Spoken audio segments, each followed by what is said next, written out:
Welcome to our multi-part video series exploring the roles and representations of women in video games. This project will examine the tropes, plot devices, and patterns most commonly associated with women in gaming from a systemic, big-picture perspective. This series will include critical analysis of many beloved games and characters, but remember that it's both possible, and even necessary, to simultaneously enjoy media while also being critical of its more problematic or pernicious aspects. So, without further ado, let's jump right into The Damsel in Distress. Let's start with the story of a game that no one ever got to play. Back in 1999, game developer Rare was hard at work on a new original title for the Nintendo 64 called Dinosaur Planet. The game was to star a 16-year-old hero named Crystal as one of two playable protagonists. She was tasked with traveling through time, fighting prehistoric monsters with her magical staff, and saving the world. She was strong, she was capable, and she was heroic. And who might you be, animal girl? My name is Crystal!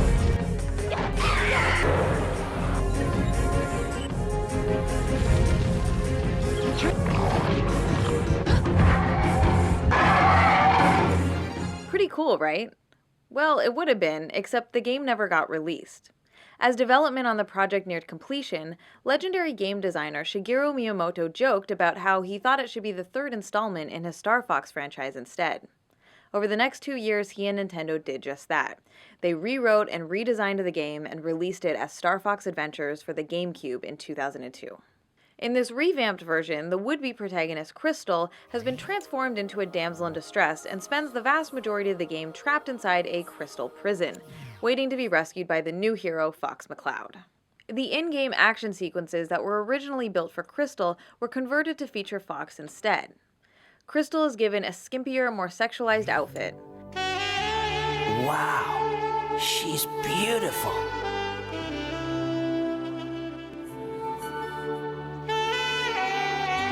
What am I doing? And yes, that is cheesy saxophone music playing to make sure it's crystal clear that she is now an object of desire, even while in suspended animation. To add insult to injury, Fox is now using her magical staff to fight his way through the game to save her. The tale of how Crystal went from protagonist of her own epic adventure to the passive victim in someone else's game illustrates how the damsel in distress trope disempowers female characters and robs them of the chance to be heroes in their own right. The term damsel in distress is a translation of the French demoiselle en détresse. Demoiselle simply means young lady, while détresse means roughly anxiety or despair caused by a sense of abandonment, helplessness, or danger. As a trope, the damsel in distress is a plot device in which a female character is placed in a perilous situation from which she cannot escape on her own and must be rescued by a male character, usually providing the core incentive or motivation for the protagonist's quest. In video games, this is most often accomplished via kidnapping, but it can also take the form of petrification or demon possession, for example. Traditionally, the woman in distress is a family member or a love interest of the hero. Princesses, wives, girlfriends, and sisters are all commonly used to fill the role. Of course, the damsel in distress predates the invention of video games by several thousand years. The trope can be traced back to ancient Greek mythology with the tale of Perseus. According to the myth, Andromeda is about to be devoured by a sea monster after being chained naked to a rock as human sacrifice. Perseus slays the beast, rescues the princess, and then claims her as his wife. In the Middle Ages, the damsel in distress was a common feature in many medieval songs, legends, and fairy tales. The saving of a defenseless woman was often portrayed as the raison d'être, or reason for existence, in romance tales and poems of the era, involving a knight-errant, the wandering knight adventuring to prove his chivalry, prowess, and virtue. At the turn of the 20th century, victimized young women became the cliché of choice for the nascent American film industry, as it provided an easy and sensational plot device for the silver screen. A famous early example is the 1913 Keystone Cops short Barney Oldfield's Race for a Life, which features the now iconic scene of a woman being tied to the railroad tracks by an evil, mustache-twirling villain. Around the same time, the motif of a giant monkey carrying away a screaming woman began to gain widespread popularity in media of all kinds. Notably, Tarzan's love interest, Jane, is captured by a brutish primate in Edgar Rice Burroughs' 1912 pulp adventure, Tarzan and the Apes.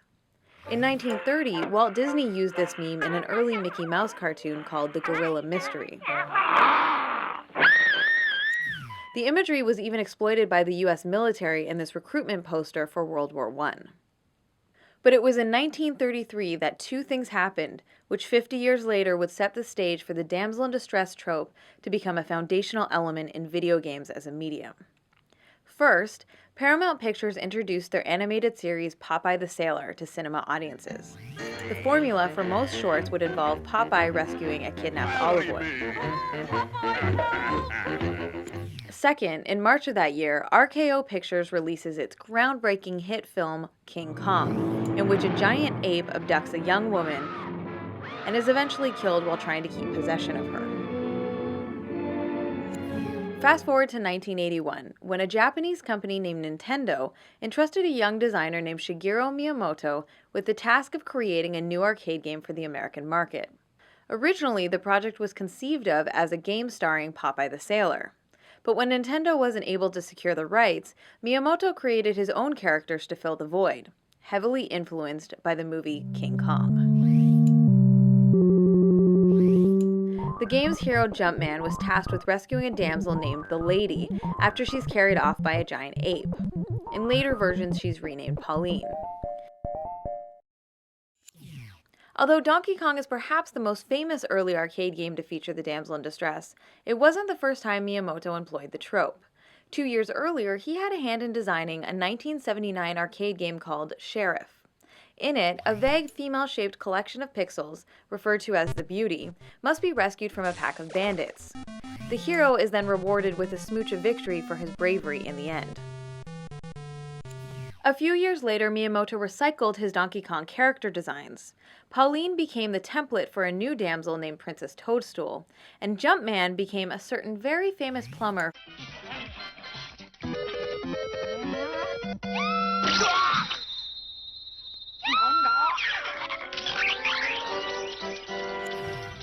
Princess Peach is in many ways the quintessential stock character version of the damsel in distress. The ill-fated princess appears in 14 of the core Super Mario Bros. Platformer games, and she's kidnapped in 13 of them.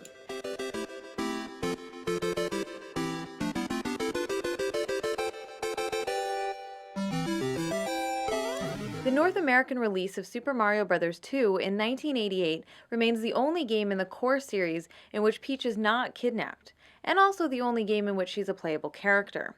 Though it should be noted, it wasn't originally created to be a Mario game at all. The game was originally released in Japan under a completely different title called Yumi Kojo Doki Doki Panic, which roughly translates to Dream Factory Heart Pounding Panic.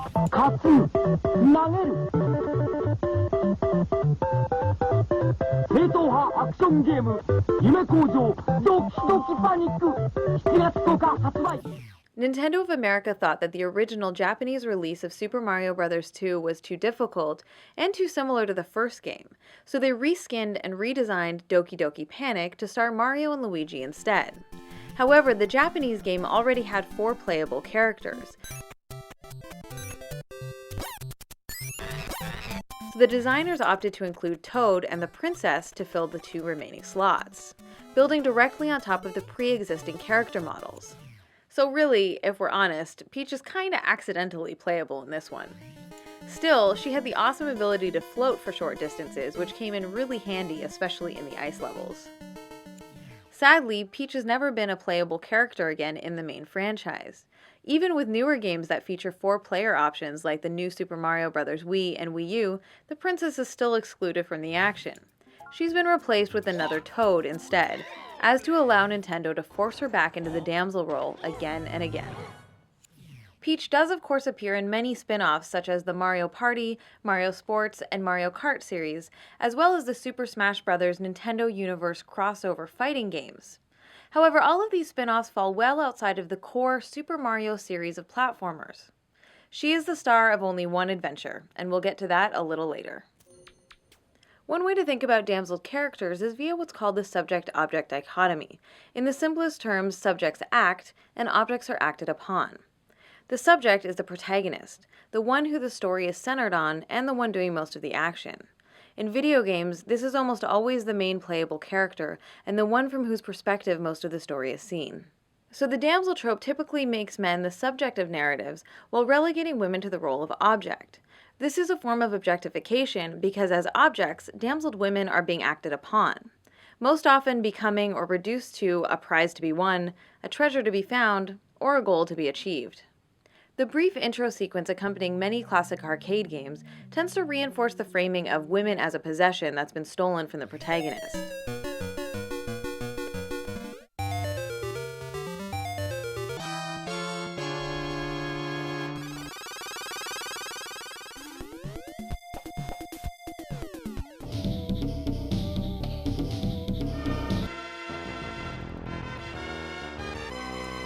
The hero's fight to retrieve his stolen property then provides the lazy justification for the actual gameplay. At its heart, the damsel trope is not really about women at all. She simply becomes the central object in a competition between men, at least in its traditional incarnations.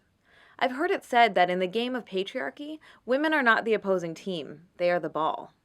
So for example, we can think of the Super Mario franchise as a grand game being played between Mario and Bowser, and Princess Peach's role is essentially that of the ball. Mario! The two men are tossing her back and forth over the course of the main series, each trying to keep and take possession of the damsel ball.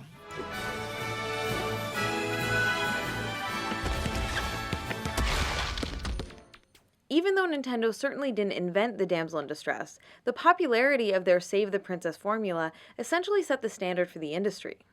The trope quickly became the go-to motivational hook for developers, as it provided an easy way to tap into adolescent male power fantasies, in order to sell more games to young straight boys and men. Help me! Help me! Help me! Help me! Please help me, Blake! Throughout the 80s and 90s, the trope became so prevalent that it would be nearly impossible to mention them all.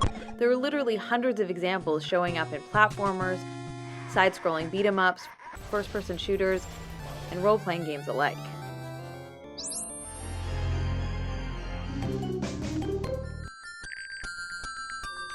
Let's take a quick moment to clear up some common misconceptions about this trope.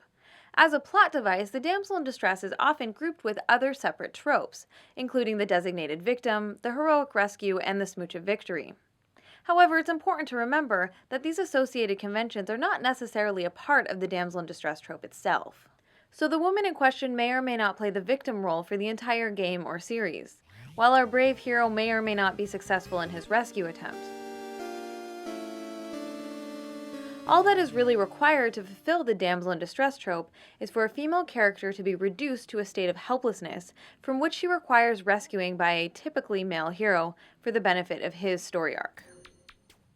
This brings us to the other famous Nintendo princess. In 1986, Shigeru Miyamoto doubled down on his damsel in distress formula with the NES release of The Legend of Zelda. This was the first in what would become one of the most beloved action-adventure game franchises of all time. The Legend of Zelda continues. Find the crystals. Rescue the princess. Zelda 2, The Adventure of Link from Nintendo. Now you're playing with power. Over the course of more than a dozen games spanning a quarter century, all of the incarnations of Princess Zelda have been kidnapped, cursed, possessed, turned to stone, or otherwise disempowered at some point.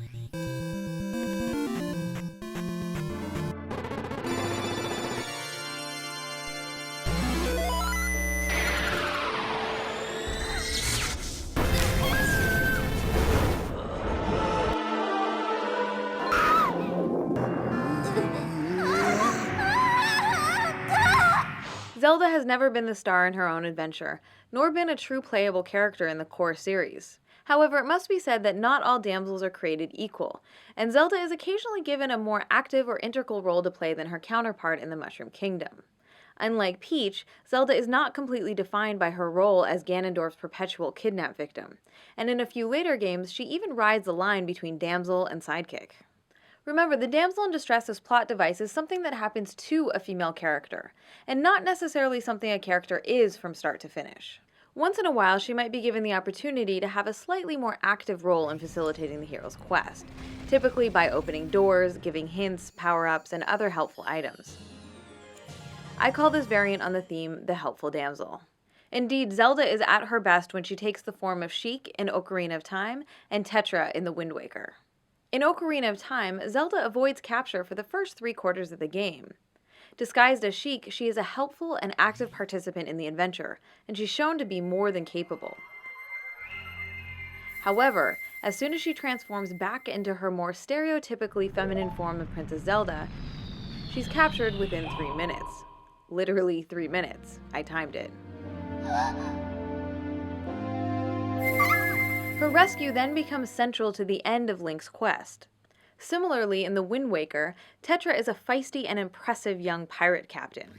But as soon as she's revealed to be and transformed into her more stereotypically feminine form of Princess Zelda, she's told that she's no longer allowed to accompany Link on the adventure because it's suddenly too dangerous for her. She's ordered to wait in the castle, which she does until she's eventually kidnapped, while waiting obediently in the same spot. It is noteworthy that in the very last stage of the boss battle, she does help Link fight Ganondorf for a few brief minutes, which is a refreshing change. However, the next time Tetra's incarnation appears in 2007's The Phantom Hourglass, she's kidnapped immediately during the intro. Later, she's turned to stone and then kidnapped for a second time. It's disappointing that even with her moments of heroism, Zelda is still damseled. She's removed from the action, pushed aside, and made helpless at least once in every game she appears in.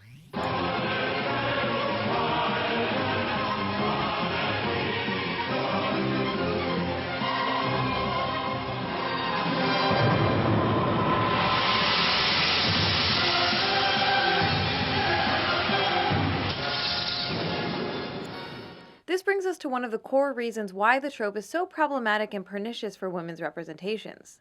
The damsel in distress is not just a synonym for weak. Instead, it works by ripping away the power from female characters, even helpful or seemingly capable ones. No matter what we're told about their magical abilities, skills, or strengths, they're still ultimately captured or otherwise incapacitated and then must wait for rescue. Distilled down to its essence, the plot device works by trading the disempowerment of female characters for the empowerment of male characters.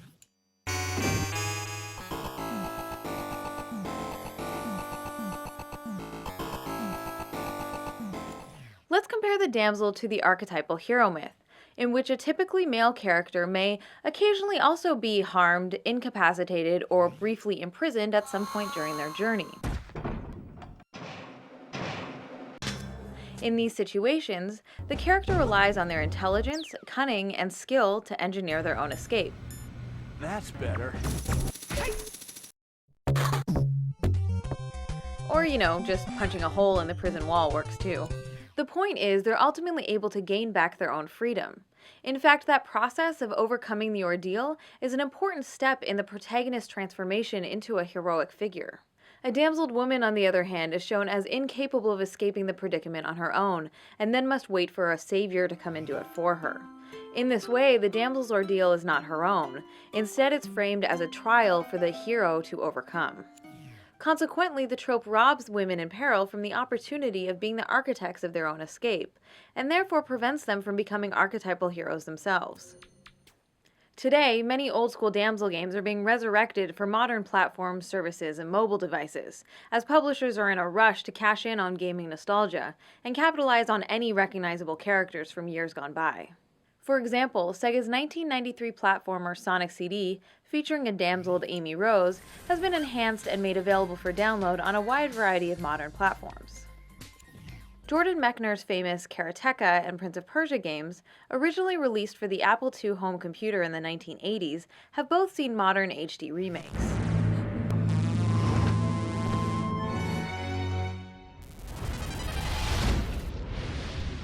And the 1983 animated Laserdisc game Dragon's Lair, with ditzy Princess Daphne, has been ported to just about every system imaginable. Please save me! The cage is locked with a key. The dragon keeps it around his neck. To slay the dragon, use the magic sword. Remember Pauline, damsel of the classic Donkey Kong arcade? Well, she's also been revived, first in 1994's Donkey Kong for the Game Boy, and later in the Mario vs. Donkey Kong series for the Nintendo DS. Each game features a rehashing of the old excuse plot, with Pauline being whisked away by the giant ape during the opening credits.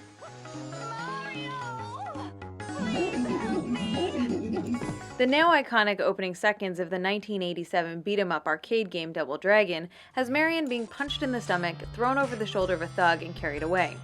In several versions, her panties are clearly shown to the player while she's being abducted.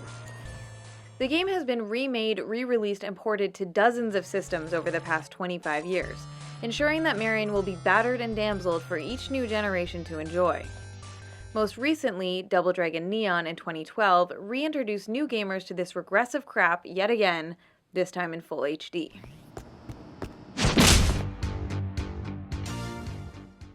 The pattern of presenting women as fundamentally weak, ineffective, or ultimately incapable has larger ramifications beyond the characters themselves and the specific games they inhabit. We have to remember that these games don't exist in a vacuum. They are an increasingly important and influential part of our larger social and cultural ecosystem. The reality is, this trope is being used in a real-world context where backward sexist attitudes are already rampant. It's a sad fact that a large percentage of the world's population still clings to the deeply sexist belief that women as a group need to be sheltered, protected, and taken care of by men. The belief that women are somehow a naturally weaker gender is a deeply ingrained, socially constructed myth, which of course is completely false, but the notion is reinforced and perpetuated when women are continuously portrayed as frail, fragile, and vulnerable creatures. Just to be clear, I'm not saying that all games that use the damsel in distress as a plot device are automatically sexist or have no value. But it's undeniable that popular culture is a powerful influence in our lives, and the damsel in distress trope as a recurring trend does help to normalize extremely toxic, patronizing, and paternalistic attitudes about women. Now, I grew up on Nintendo. I've been a fan of the Mario and Zelda franchises for most of my life, and they'll always have a special place in my heart, as I'm sure is true for a great number of gamers out there. But it's still important to recognize and think critically about the more problematic aspects, especially considering many of these franchises are as popular as ever, and the characters have become worldwide icons. The good news is that there's nothing stopping developers from evolving their gender representations and making more women heroes in their future games. It'd be great to finally see Zelda, Sheik, and Tetra as the protagonists of their own games. And not just mobile DS games, I'm talking full-on console adventures. Okay, so we've established that the damsel in distress trope is one of the most widely used gendered cliches in the history of video games, and has been core to the popularization and development of gaming as a medium. But what about more modern games? Has anything changed in the past 10 years? Well, stay tuned for part 2, where I'll be looking at more contemporary examples of the damsel in distress trope. We'll look at all the dark and edgy twists and turns and see how the convention has been used and abused right up until today. Then we'll check out some games where developers have tried to flip the script on the damsel. I would like to extend a big thank you to all of my backers on Kickstarter who have continued to support me and helped make this video series a reality.